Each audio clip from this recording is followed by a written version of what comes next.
LCM and HCF of two expressions, right, are x square plus 6x plus 8, x into x plus 1 and x plus 1 respectively. Okay, now LCM ఇచ్చాడు sir.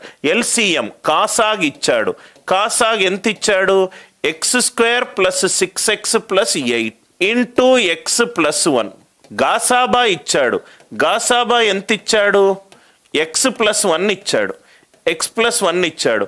దాంట్లో ఒక number ఏమి ఇచ్చాడు? x square plus 3x plus 2 ఇచ్చాడు. ఇంకో number మనం కనుక్కోవాలి. కాసాగ్ ఇచ్చాడు, గాసాబా ఇచ్చాడు, ఒక నంబర్ని చరరాశుల రూపంలో x రూపంలో ఇచ్చాడు, ఇంకో n2 వాల్యూ ఒకటి కనుక్కోవాలి.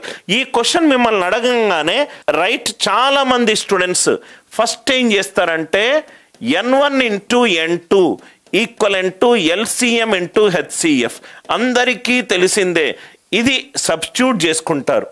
సబ్స్టిట్యూట్ చేసుకొని ఈక్వేషన్ని సాల్వ్ చేసి n2 చేస్తారు. ఖచ్చితంగా కరెక్ట్ పద్ధతి, కానీ ఎక్కువ టైం తీసుకునే పద్ధతి. స్క్వేర్ బదులు క్యూబ్ ఇస్తే ఆ క్యూబ్కి ఫ్యాక్టర్స్ కారణాంకాలన్నీ కనుక్కోవాలి, అప్పుడు కష్టం అవుతుంది. ఇది చాలామంది ఇలా చేస్తారు. ఇలా చేసేటప్పుడు ఖచ్చితంగా మీకు ఆన్సర్ వస్తుంది, కానీ ఎక్కువ టైం పడుతుంది.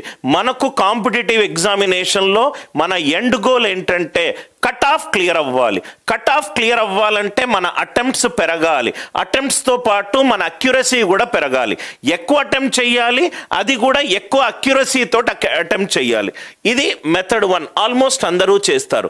కాసాగ్ ఇచ్చాడు, గాసాబా ఇచ్చాడు, ఒక n1 ఇచ్చాడు, n2 కనుక్కోవాలి. ఇది ట్రెడిషనల్ మెథడ్, ఎవరైనా చేస్తారు. నౌ ఇక్కడ చూడండి సార్, ఇట్లాంటి క్వశ్చన్స్ మీకు ఇచ్చినప్పుడు తక్కువ మీ బల్బు వెలగాలి సార్. మీరు ఒకసారి ఇక్కడ చూడండి సార్. మెథడ్ 2 ఏమిచ్చాడు? కాసాగ్ ఇచ్చాడు, గాసాబా ఇచ్చాడు, n1 ఇచ్చాడు, n2 కనుక్కోవాలి. n1 ఇచ్చాడు, n2 కనుక్కోవాలి. ఎప్పుడైతే నాకు ఈ గాసాబా ఇచ్చాడో ఆన్సర్ అప్పుడే నాకు వచ్చేస్తుంది సార్. ఎందుకనంటే నేను 2 నంబర్లు తీసుకున్నాను అనుకోండి, 12, 18. ఈ 2 నంబర్లా నేను గాసాబా వేస్తే HCF ఆఫ్ 12,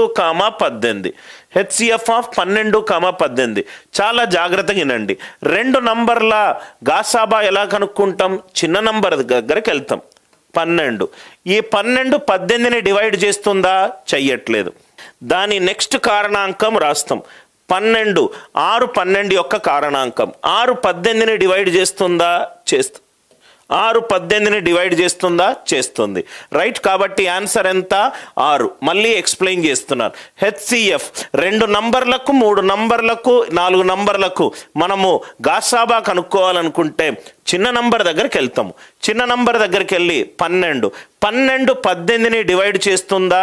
చెయ్యట్లేదు. చెయ్యనప్పుడు HCF రైట్ ఫ్యాక్టర్ అంటే కారణాంకము. చిన్న నంబర్ అన్ని నంబర్లకు కారణాంకమై ఉండాలి, లేకపోతే చిన్న నంబర్ యొక్క కారణాంకాలు అన్ని నంబర్ల కారణాంకమై ఉండాలి. 12 యొక్క కారణాంకం 6. 6 18ని డివైడ్ చేస్తుంది కాబట్టి 6. నాకు ఇది కాదు ఇంపార్టెంట్. నాకు ఇంపార్టెంట్ ఏంటంటే నాకు 2 నంబర్లు ఇచ్చి గాసాబా కనుక్కోమంటే ఈ గాసాబా ఈ నంబర్ని డివైడ్ చేస్తుంది, ఈ నంబర్ని డివైడ్ చేస్తుంది. అంతే కదా సార్. ఇప్పుడు మనకు కళ్ళ ముందు 3 నంబర్లు ఉన్నాయి. గాసాబా కనుక్కున్నాం.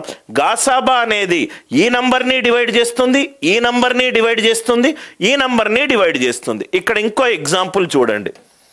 HCF of 4 6 8. HCF of 4 6 8. చిన్న నంబర్ తీసుకోండి 4 మిగతా అన్ని నంబర్లను డివైడ్ చేయాలి. 6ని 4 డివైడ్ చేయట్లేదు. దాని కారణాంకం తీసుకోండి 2. 2 6ని డివైడ్ చేస్తుంది, 2 8ని డివైడ్ చేస్తుంది. కాబట్టి చిన్న నంబర్ యొక్క కారణాంకము ఆన్సర్ ఎంత? 2. 2 4ని డివైడ్ చేస్తుంది, 2 6ని డివైడ్ చేస్తుంది, 2 8ని డివైడ్ చేస్తుంది. ఎప్పుడైతే క్వశ్చన్లో నేను ఇప్పుడు చెప్పబోయే పాయింట్ మీకు నోట్స్లో ఉండాలి సార్. ఎప్పుడైతే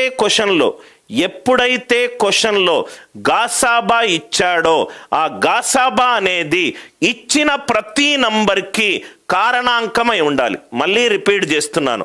క్వశ్చన్లో గాసాబా గనక కనబడితే అది ఇచ్చిన ప్రతి నంబర్ని డివైడ్ చేయాలి. అంటే ఇచ్చిన నంబర్ ఏంటి? x+1. అది ప్రతి నంబర్ని డివైడ్ చేయాలి. x+1 ఎప్పుడు కారణాంకం అవుతుంది సార్? మీకు నేను ఆల్జీబ్రాలో చెప్పాను. రైట్ సైడ్ నుంచి లెఫ్ట్ సైడ్ రావాలి.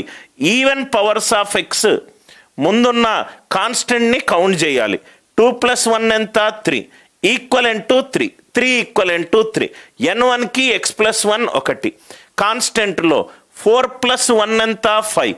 5 ఈక్వలెంట్ టు 5. ఇది కాదు, ఇది కాదు, ఇది కాదు. ఆన్సర్ చూస్తూనే ఉంటే సింప్లిఫై చెయ్యకుండా మనకు ఆన్సర్ వస్తుంది. ఈ క్వశ్చన్లో 2-3 ఇంపార్టెంట్ కాన్సెప్ట్లు నోట్స్లో రాసుకోండి. మొట్టమొదటి కాన్సెప్ట్, గాసాబా అనేది ప్రతి ఒక్క నంబర్ని డివైడ్ చేస్తుంది. ఆర్ హెచ్సిఎఫ్ అనేది ప్రతి నంబర్కి ఫ్యాక్టర్ అయి ఉంటుంది. ఫస్ట్ పాయింట్ క్లియర్గా సార్?